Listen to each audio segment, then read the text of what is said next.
ఏపీలో ఎమ్మెల్యే కోట BJP MLC అభ్యర్థి ప్రకటనపై ఉత్కంఠకు తెరపడింది. ఆ పార్టీ ఎమ్మెల్సీ అభ్యర్థిగా సీనియర్ నేత సోము వీర్రాజును ప్రకటించింది. గతంలో 2014 నుంచి 2019 మధ్య కాలంలో సోము వీర్రాజు ఎమ్మెల్సీగా పనిచేశారు. అలాగే బీజేపీ రాష్ట్ర అధ్యక్షులుగా కూడా ఆయన పనిచేశారు.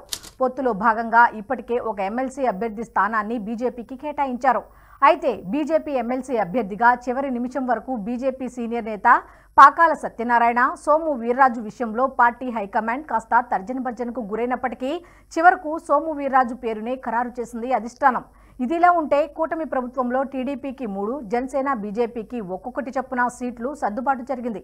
ఈ నేపథ్యంలో జనసేన నుంచి ఇప్పటికే నాగబాబును ప్రకటించగా ఆయన నామినేషన్ దాఖలు చేశారు. ఇక టీడీపీ నుంచి 3 ఎమ్మెల్సీ అభ్యర్థులు కావలి గ్రీష్మ, బీదా రవిచంద్ర, బీటీ నాయుడిని ప్రకటించారు. అయితే ఎమ్మెల్యేల సంఖ్యాబలం దృష్ట్యా ఎన్డీఏ కూటమి అన్ని స్థానాలు గెలుచుకునే అవకాశం ఉంది.